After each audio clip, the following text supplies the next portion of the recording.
I've had several people not necessarily give me death threats, but Whoa.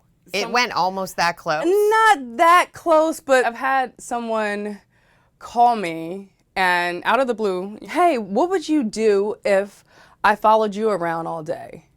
And I had a camera and I took pictures of you and I took pictures of you and your family.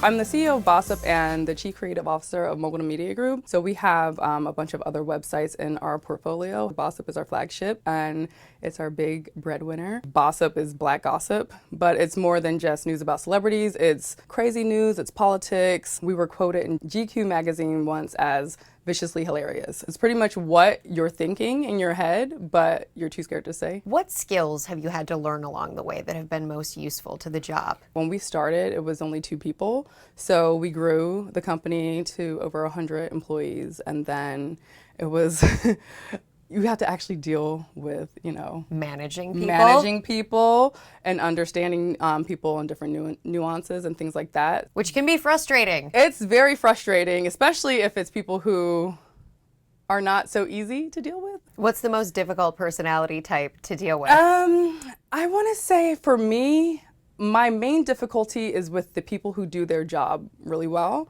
I kind of ignore them, you know what I mean? So you have to make sure that you really kind of hone into what they're doing and pay attention and praise them and, give them developmental goals and things like that so they can pretty much keep striving versus like, hey, I know so-and-so is doing what they're doing. I'll leave them alone. I forgot about them, whatever. That's such an interesting point because I hear so often from people, the people who are the head down, work hard, deliver every time, execute.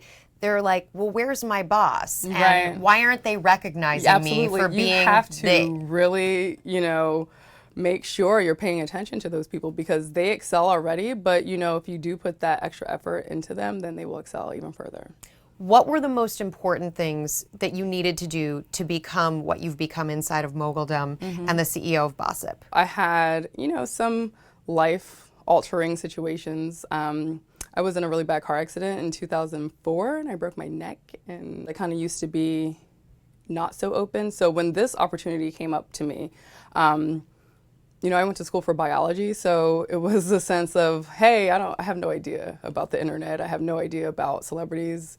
This is kind of crazy, but yeah, sure, I'll try it out.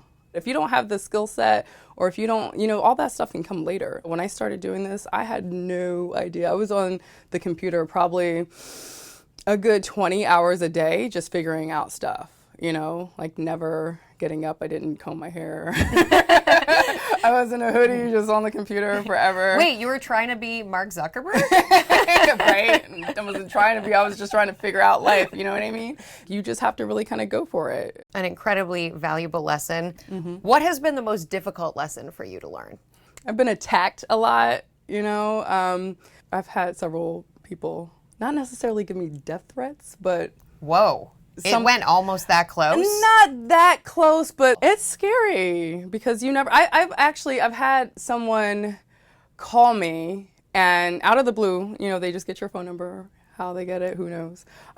Hey, what would you do if I followed you around all day and I had a camera and I took pictures of you and I took pictures of you and your family? I'm like, there's photo agencies and there's, paparazzi. That's their job. So if you want to stalk them and take pictures of them, fine. But all I do is buy pictures. Was that a celebrity? It was a celebrity's mother. She is a special, but you hear from her a lot? No, not anymore, but we were fine afterwards. Coming from the TV side of things, you look at the content, it's really not being created in large numbers for a Black or a Hispanic audience. Right. When it comes to social media, Hugh put out a study about the sort of over-indexing of Black and Hispanics on social media. Yeah. Do you think that has changed the content online? Yeah, well, absolutely. And Black Twitter is a thing.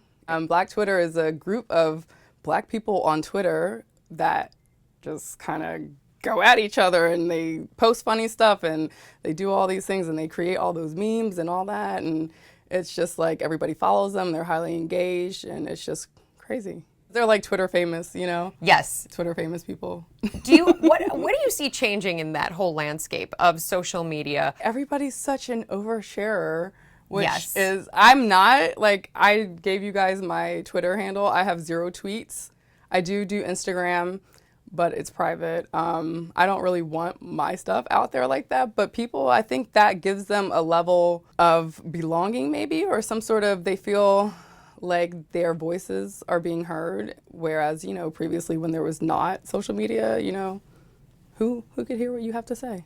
A lot of voices, I think, are much more elevated. You can hear what people are saying much Absolutely. more loudly now, because when someone was saying it alone, they felt really alone, and now they realize Absolutely. that there's almost an audience for anything. And you can find people who, you know, enjoy the things you like. Early on, it was like, you know, you need to get this big social media presence, you need to do this, you need to do that. And I decided against it, and I think I'm still doing okay. Do you think they were saying that because of Perez Hilton? I'm not that person. Like, I don't want to be the whole face of the brand. I'm not the brand. You know, the brand is what the brand is. What's the best piece of advice you ever received? Do whatever you want to do. That's what my dad actually told me when I was finishing college, and I didn't know what I wanted to do. And I was like, I don't want to do biology anymore. And he was like, you can do whatever you want. I'm like, okay, great. So I don't feel bad or pressure to try to, you know, be a doctor or to be whatever I was trying to be. So do whatever you want. And now here you are. And here we are.